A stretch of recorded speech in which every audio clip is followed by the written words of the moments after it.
life, because see, that's where our whole thing comes from. What is the path he walked? So with mother, when we look at all the prayers and meditation, everything, it's all about surrender. But somehow, when we look at Sri Aurobindo, the whole impression is that he was doing a tremendous tapasya, which of course he was doing tremendous tapasya. This is not to say that. But then what is the core of that tapasya? If we really look at it, it's very clearly, and we can see it right from the beginning, that the first thing about Sri Aurobindo's experience about the silence and the stillness, what does he say? How did it come about? He says, it came to me when he is telling the disciple everything is possible. It's, anyone can do it. And he says, it came to me unasked for by the grace of the Guru or of Krishna and Kali, if you like. So Krishna and Kali were the names, as we know. He himself clarifies. He used the terms for the master of the yoga and Shakti. That is how he had used the term. And he says it came like that. And what is surrender?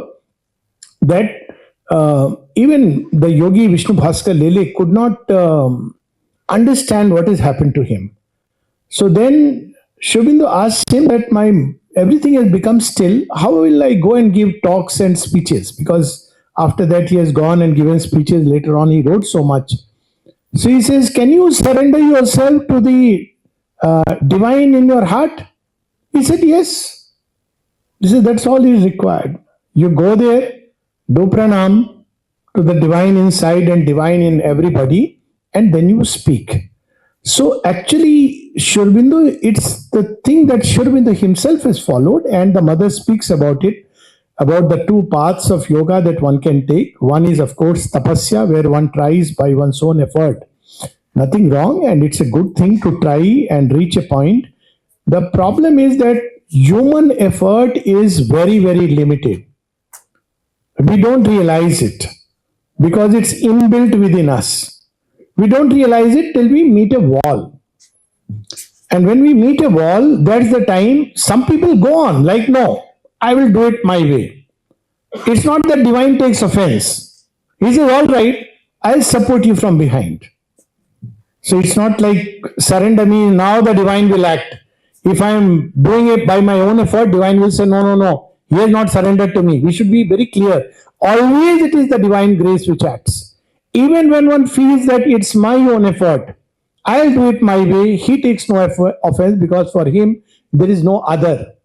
So he keeps on supplying. But then when one surrenders, the whole thing becomes a very delightful journey and a very smooth and easy process. So one thing should be clear, that it's not like when it's not either or. And this is something which the Gita clarifies very beautifully. So when Arjuna says that, there are people who, you are saying wonderful things to me, but there are people who say other things. They speak about doing everything by yourself. What do you have to say about it? He says they will also reach me, but through a very long path. And yet they will never get the totality of me. So you see, why totality of me? So if we try to go by personal effort, the mind will reach a point, especially mental effort. So you'll reach a point where it'll, you want to think of the divine, what is that, or the reality, what is it that one is seeking, truth. Then initially all kinds of conceptions will come into the head of what that reality is. One reads all the books. Again, after some time, if one manages not to become totally confused, because it's not just a point, it's many-sided, then one will probably enter a state of wide impersonal calm. That's what we see in the lot of Upanishadic literature, where one reaches, mind becomes almost silent, because it's face to face with that which it cannot understand, cannot really comprehend that reality. So it becomes quiet and silent, and that's a state which is regarded as the ultimate. So this is how the mind approaches. But what is missed? What is hidden in the heart of the silence? So that's where Sri Aurobindo speaks about a heart was felt in the spaces wide and bare. There is something hidden in the heart of that silence. And that heart, hidden in the heart of silence, is the mother, that force, that Shakti. And when one surrenders, then when we are walking the path with surrender to the divine, life becomes so beautiful and delightful because we are never alone on the journey. Now, the catch here is we are never alone on the journey. Let's be very clear. Even the tapasvi who thinks is by his own effort, he is never alone on the journey. Divine is there, but he is not, he walks incognito. Bhej badal ke. So he'll come, give a hint here, there, situation will change and he will arrive. And divine is not bothered about whether we recognize and surrender or not surrender. So it's not that divine says, you didn't surrender to me, okay, I'll see to it. No, because it's a joyous thing. But when we have surrendered to the divine, then that whole process becomes so much delightful. This is the basic difference we have to understand. So it's not that contradicts effort in tapasya. Effort still will be there. There's nothing like I'll sit in my spot, divine will shake me up. Yes, he may do that also, incidentally. If you really, really take it, that you have to do everything for me. There are instances which are so strange that somebody had got a photograph of Sri Aurobindo and the mother. And it's a real story of those days when photographs Sri Aurobindo and the mother will not give readily to people. And they had to cover it with a with a cloth or something because it was not meant for public exposure. Only to the person to whom they were given. And you just pick up when you have to do pranam and put back. So one day he noticed that there is some little fungus which has come inside. So this sadhak felt very bad. So what does he do now? Those days, what to do? He is feeling very bad. So he prayed to the mother, you did not give me the buddhi to do whatever I have to do it. Now you only handle this. And it worked. So you see, surrender implies a living trust with the divine. It's not surrender of an automaton that I'll do nothing. But if there is a living trust, but then it means that then when the divine does it his way, surrender implies your way, not my way. They cannot be, I am surrendering to you, but from morning to night, I want this, I want that, I want that. So whom have I surrendered? I have surrendered to my desires, but I am using divine as a tool. Surrender is not an excuse for enhancing the life of desires. If that's what we want from the divine, transactional relation, he will have it. Like the Gita describes those 4 types of bhakta. There is the arth and the artharthi. It's okay, nothing wrong with that. But that's not what surrender is. Surrender is when I say, okay, here am I, a bundle of difficulties, defects, limitations, some good and bad mixture. All of us are a bit of potpourri, except that we are quick to see the defects of others. Most elementary stage of human life, everybody is bad except me. The next step is, I am the only fellow who is bad, marked out. Then there is a balanced view. Okay, that's what life is about.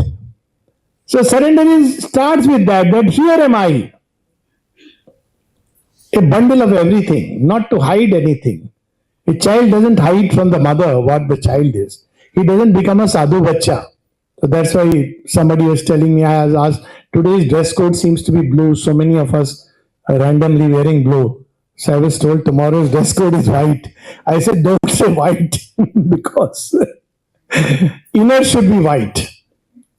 Outer white is whom surrender implies that when I stand before the divine, Mother, this is what I am. Take all of this and do with it what you want to do. You know how to do it. There is a very nice bhajan by which Sri Ramakrishna used to like, and something along these lines is there in Sri Aurobindo's thought also. I just say in Hindi those 2-3 lines. Yah le lo ma पाप तुम्हारा, निज चरणों की भक्ति मुझे दो. यह ले लो मां, पुण्य तुम्हारा. See, it's a package. I can't say that all my defects are yours, but the goodness is mine.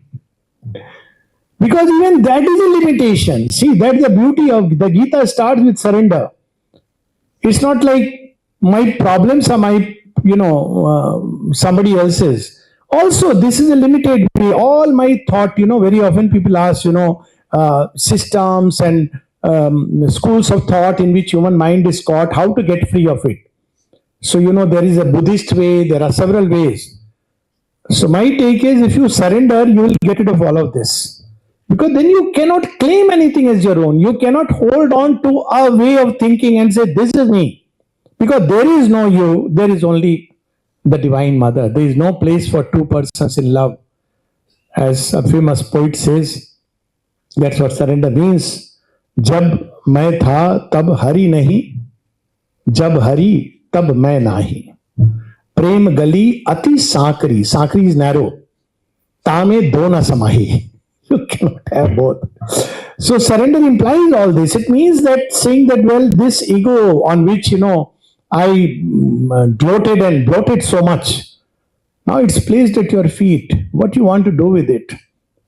That's why Sri Aurobindo describes, when he talks of Mahakali, he says she is behind her movement, there is that intense love.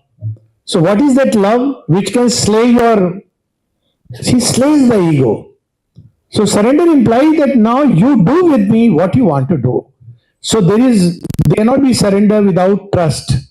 There cannot be surrender without faith. There cannot be surrender without the willingness to abdicate the ego. Because she may take me through all kinds of things, through things which I call pleasant, through things which I may call painful. It's her wish. So that's why when Sri Ramakrishna spoke of these two methods, Mother also describes this in the very first, volume 3, where she talks about yoga. So she speaks about the baby monkey who is holding on to the mother monkey with his hands, and if it falls, breaks the bone. And the baby cat, which is held by the mother cat, and it says mew, mew, mew. But then the baby cat cannot question, Mama cat, where are you taking me? She says, keep quiet. Keep quiet. I know. You give yourself to me, no? Now this is the problem. That we want the divine to be with us, to hold us. But we want that divine should do my bidding. Like there used to be a cereal genie in the bottle. We want the divine as a genie. The genie comes out, fulfill this wish, that wish, then back to the bottle, stay there in their puja room, nice. But surrender implies that now you carry me whichever way you want.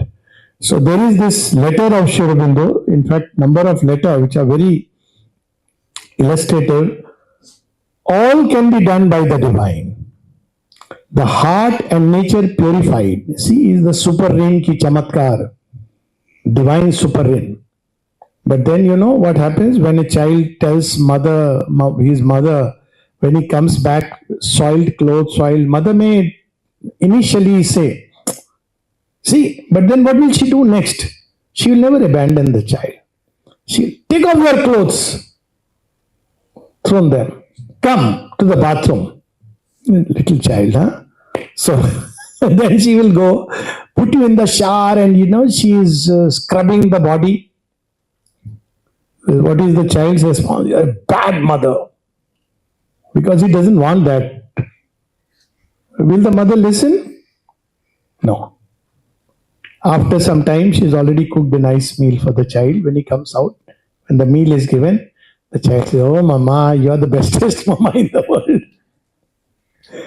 So when the Divine Mother takes the task of purifying us, then she does it in her own incalculable way.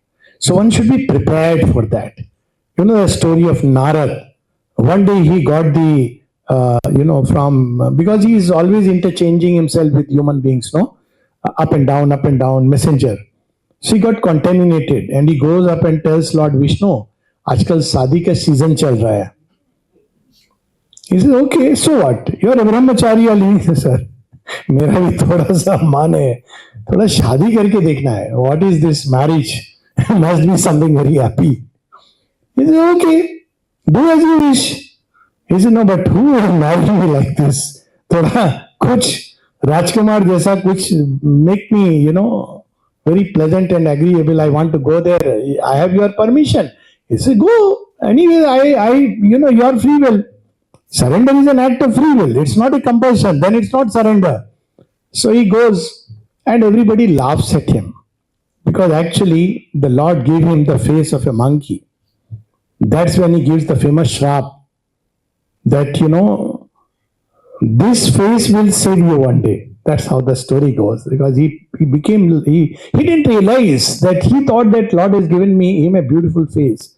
So that time we cannot say, oh, why did you send me there? And then why did you make this happen? Well, perhaps that was his way of purifying me through a direct experience. Because there are two ways he can purify: subjectively by recognizing and offering, objectively by going through the consequences. But the beauty is, if we have surrendered, he holds us through everything, takes us through, takes us out, and then we say, ah, thank God, Shani ka साढ़े साथ ही चला गया. Poor Shani Devta, he has to be blamed for everything. So this is the difference. Things will probably still happen. There are things, surrender doesn't mean now my life will be very cushy life. Maybe many things will be taken care of. You have to go through in the process of evolution. But the big difference will be that when we go through with a state of surrender, there are those hands that hold us, and they protect us from so much more. Just that amount which can touch me here and there, like the Arjuna on the battlefield. Things happen. But at every critical juncture, Shri Krishna intervenes, saves him, takes him through. So this is the path which Sri Aurobindo and the mother have mainly advocated, and it begins with surrender. It proceeds with more and more surrender, and the path ultimately closes with a grand surrender.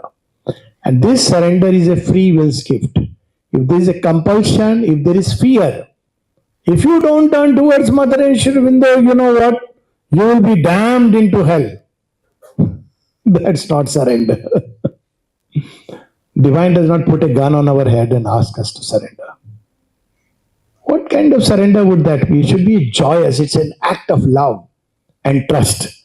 So he says, all can be done by the divine, the heart and nature purified, the inner consciousness awakened, the veils removed, if one gives oneself to the divine with trust and confidence. This is the story of the gopis. Come out. Your clothes are not there, but would you come out? Now, that's the ultimate, that all shame, guilt, so many things we carry, just they come out. And when they come out, that's the surrender. And even if one cannot do so fully at once, yet the more one does so, the more the inner help and guidance comes, and the contact and the experience of the divine grows within. If the questioning mind becomes less active, and humility and the will to surrender grow in you. Humility here is nothing about external humility. That is very easy. Oh, you know what, I am nothing. No. That you may or may not, it doesn't matter. But before the divine, actually it's logic.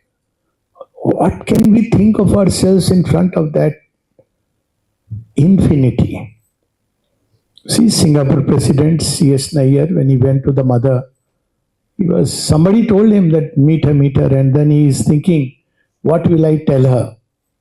So he's saying, nice place, he has kept it well. So he thought, I will give the mother a kind of certificate. Well done, great lady. That's what is going on in his head. Yeah. When he stood there, he said, I completely forgotten myself. He just put himself on her lap. That's how one of the mystic poets has described. The same feeling is there in that poetry, that apni chhab bana ke main peese milan gayi. I dressed myself very well, put on my best dress and everything to meet my beloved. Chhab dekhi jo piya ki, sudh apni bhul gayi. When I saw my Lord, I forgot myself. And then he says, Chhap tilak sab chhini moh se naina milai ke. He snatched away everything that I called myself.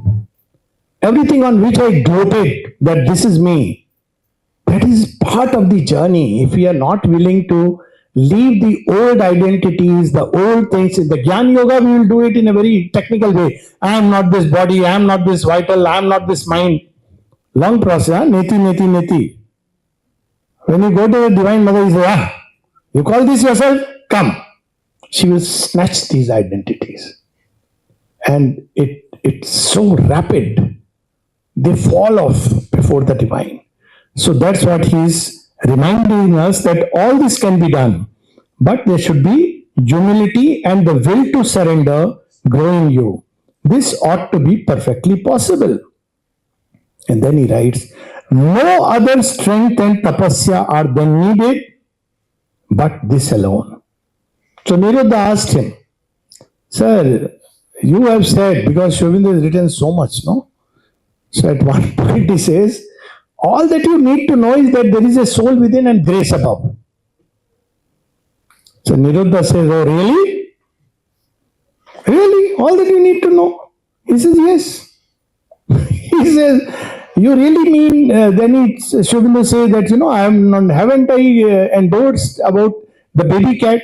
He said, you mean if you become a baby cat, you will arrive at all the possible realizations? He said, yes. He says, come on, it can't be that simple.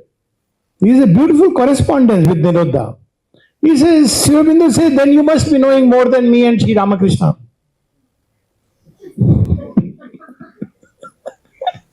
Then you must be knowing more than, what can I say? If you really believe it's not enough. So you see, it doesn't mean, again, surrender doesn't mean like an automaton, though even that, if it really hands itself, divine will shake you. There is a whole correspondence of Sri Aurobindo to that. There is a person who finally goes and Sri Aurobindo says, yes, the grace will still be there, but he has to at least open. That's all that is required. So repeatedly he reminds us, but this surrender is difficult at once. It's because basically of the ego. That's why we see in the Western context, it's very difficult to understand the principle of surrender. And in the Indian thought, it comes very easily. So, of course, we sometimes surrender too easily and to all kinds of things. So, we are asked to surrender to the divine. This is another problem. So, we surrender to everybody saying, I have surrendered to the Divine Mother. Therefore, whatever is happening in my life is Mother's will. No, that's dangerous. Mother says if you take that route, you may land up in the hands of the hostile forces. Surrender means now I want to obey your will. So the question is, I don't know what the divine will is. Then stay quiet and feel the divine will. Surrender doesn't imply that my child says, come to the Mela and I'll go to the Mela. Or my wife says, please, okay. Or the husband says, please buy me this and I'll do anything to buy that. No, it doesn't imply. Then one will become like a football. Surrender means I will obey the mother's will. It is implicit within it. It doesn't need to be specified further. I can't say I've surrendered to you, but provide me all these list of things. She will take care. There is a trust. But that's not what we want. Of course, we can say if we like, but this is the core. So he says, it can be done. So it doesn't come. Surrender cannot be made at once. It is not so easy. For there is so much in the being that resists. And this resistance can be so deep-rooted. As one proceeds on the path of surrender, she will show us what is it that is resisting inside. Resisting, how do we know what is resisting?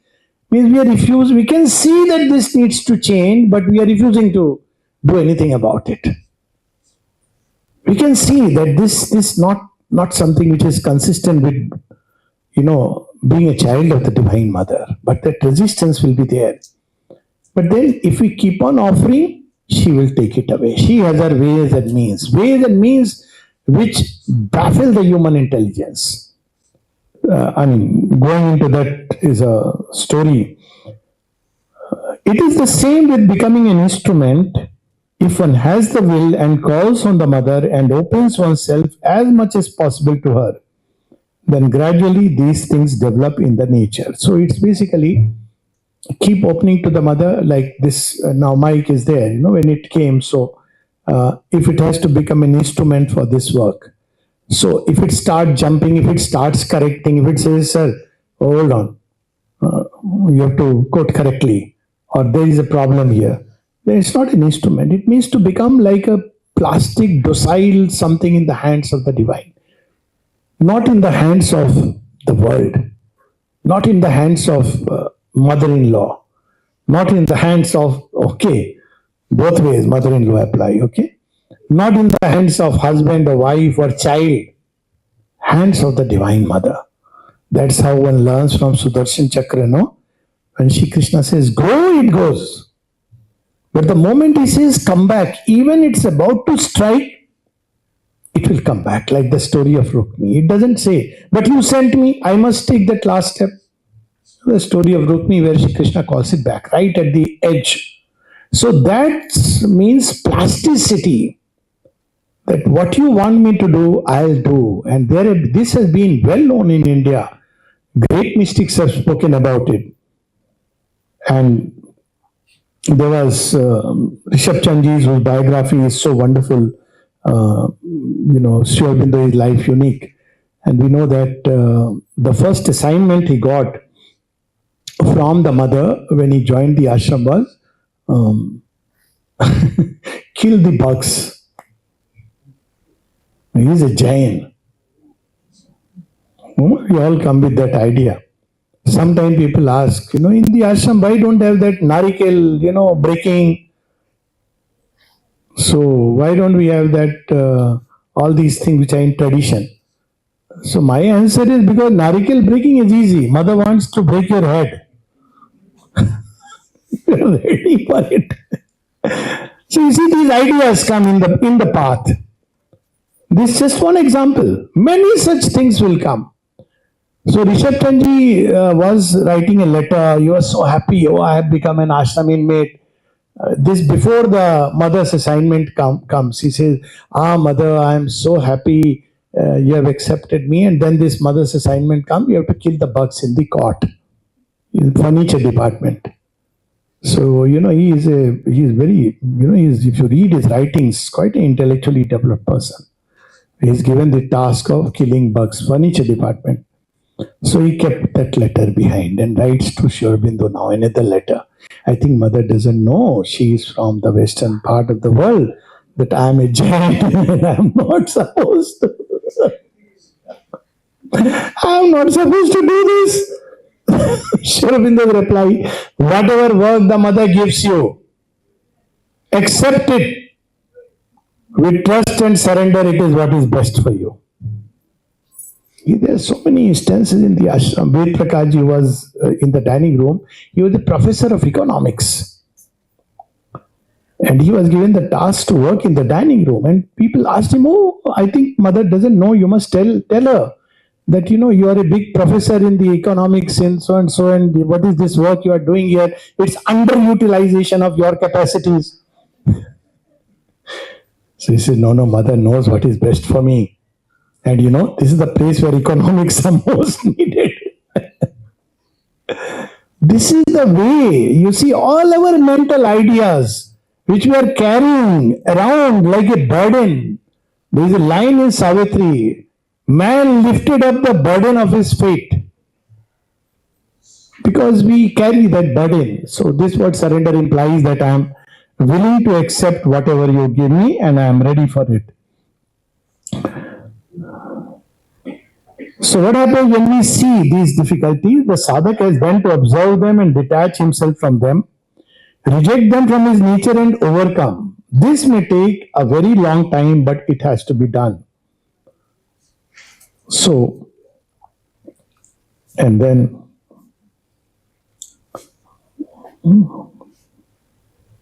yes.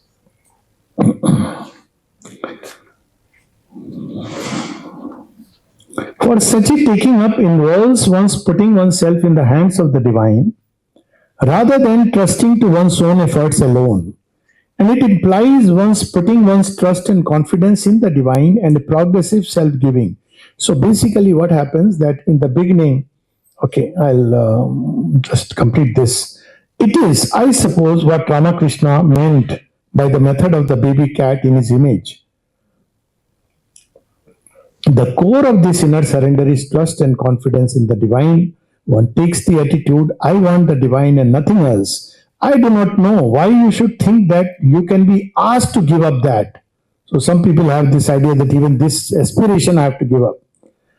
I want to give myself entirely to Him, and since my soul wants that, it cannot be but that. So it starts with that, Lord, I am yours. Offer oneself to the divine.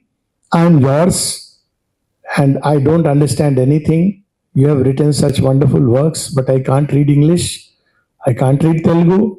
I don't know anything, but I am just giving this much I know. So I am giving myself to you. So that now my destiny is in your hands. Now, as one proceeds, one will see that where all one's own things are coming as an obstacle to this giving. Now, when I say my destiny is in your hands, what does it mean? It means that you will take me to the destination, whatever be the experiences on the path. I have signed this contract. I can't say that my destiny is in your hands, but I want my promotion. I can't say that. By its nature, it implies that I never really read the subclause. So when I give this destiny in the divine hands, whatever comes my way, I receive it with the gratitude, because you know best what is good for me. Gratitude is an aspect of surrender. One takes it that whatever comes, and then as one proceeds, most important surrender is the surrender of one's character, of what one is. So we all hold ourselves in high esteem. Now slowly all this has to be offered for the greater truth which is yet to manifest. And then slowly she starts the process. So people often say that what is the sign that one is on the path? And there is always something we can give to the divine. Till the last breath. What is the sign that we are proceeding on the right path? Ananda.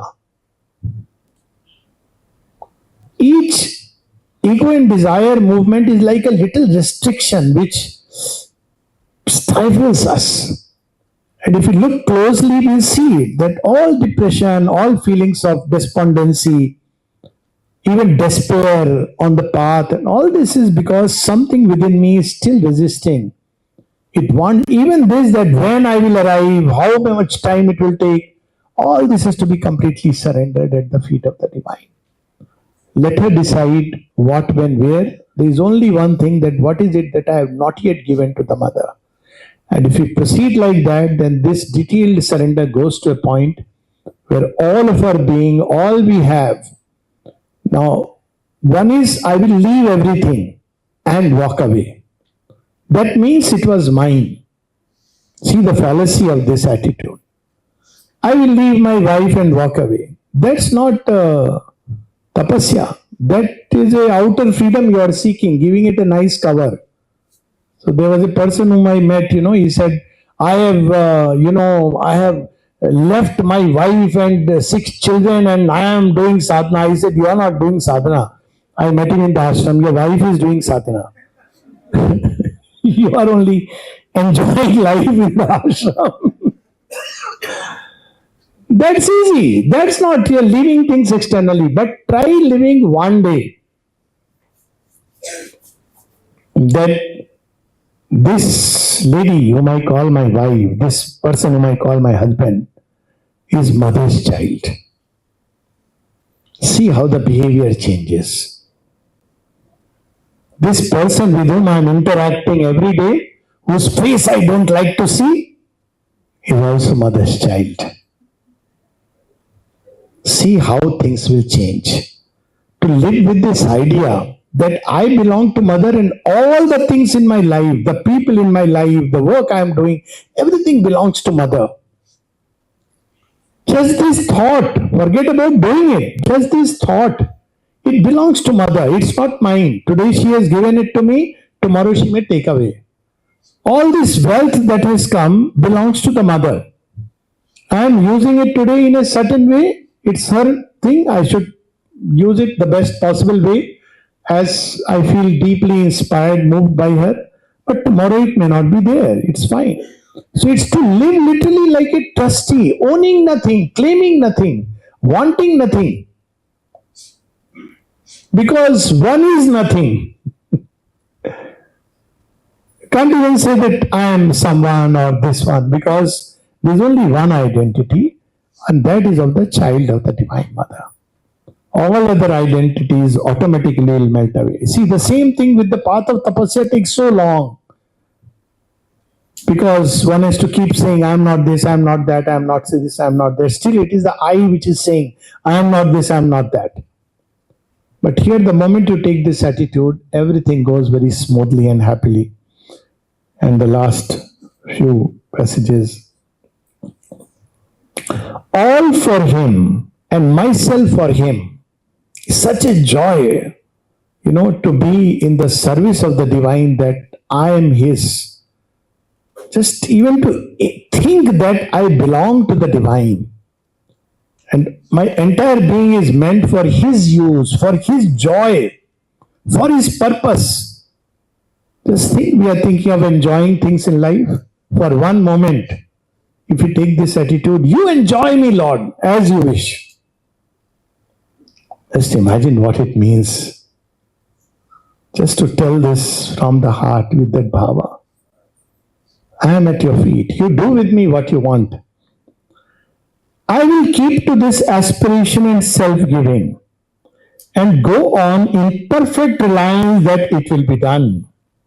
That is the attitude into which one must grow, or certainly it cannot be made perfect at once. Mental and vital movements come across, but if one keeps the will to it, it will grow in the being.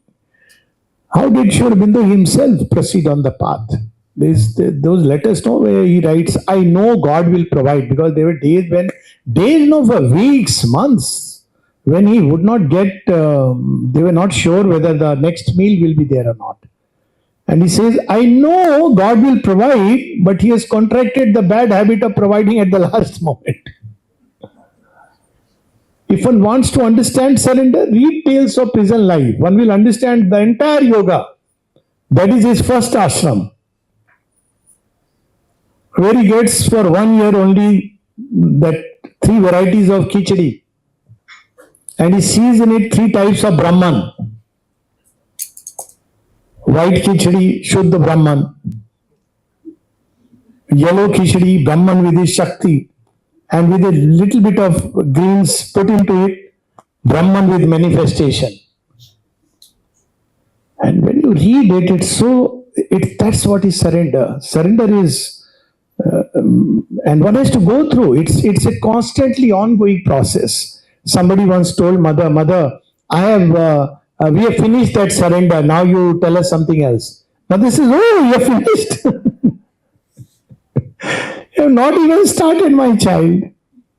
So it means to constantly live with this attitude that the Divine Mother is with me, and all that I call myself, all that I have, people think I have, all that activities in which I am engaged, all belong to her. They are meant to serve her, meant for her joy. And it's up to her to do with me as she pleases. To keep me by the side, to break the sword and throw it, as Sri Aurobindo says, to use it for the battle, as he wishes. It means to close, in the end, is only one thing which constantly should come: let thy will be done. And always I feel is the most logical thing. Do I have the wisdom to know what is best for me? We are not even like little babies. So we don't know what is best for me. And life is full of all the decisions which I thought were right, best, and turned out to be miserable. Of course, we compromise with life. That's a different story altogether. But if we tell the divine in all sincerity, I am yours, and we say, let your will be done, because, and Sri Aurobindo says, most of the problems will be over. In the ashram and in the sadhaks, if they take this attitude that we know at least a little better than they. So once we take this attitude that you know what is best for me, let thy will be done, let thy will be done, let thy will be done. Whatever comes in life, seemingly pleasant, seemingly unpleasant, success, failure, all these are your gifts and I receive them as your prasad. That line in the Divine Worker where Sri Aurobindo says, victory is thy passage, success is thy passage mirrored through fortune's glass. Failure is cradled on thy deathless arm. So all these things come in life, but focus should be only ma, ma, ma, ma, ma, ma, ma. Who says the yoga is difficult? I just don't, I've never understood this idea. Sri Aurobindo is difficult. I always felt he's the easiest, simplest, most direct. He's not playing around. He has written all this. That's okay because man is mental beings. He wants some kind of framework, but there is no framework. There is a successively evolving framework. That is the big challenge with Sri Aurobindo. You read one place, you will feel a framework. You start crystallizing in the mind. Then you read something else, there will be another larger framework. Then you reach a point where the mother comes and then there are no frameworks. The only rule, that's why in the Sri Aurobindo ashram there is no rule. And with this, I'll definitely close and you won't need the bell. Promise. Pakka promise. People say that why there is no rule in the ashram. There should be some rules, regulations. Sri Aurobindo would say, Hena, actually there were no rules. Much later people had to put some rule. What is the rule? The one rule is part of a letter. Always behave as if the mother is looking at you. Because she is indeed always present. Do nothing, try to think and feel nothing. That would be unworthy of the divine presence. That's all he's saying. And when we live life like this, we'll realize there is so much in us which is not worthy of the divine presence. Yet she bears with it because she is all love, all kindness, all mercy, all compassion, all beauty, all delight, all peace, all everything rolled into one.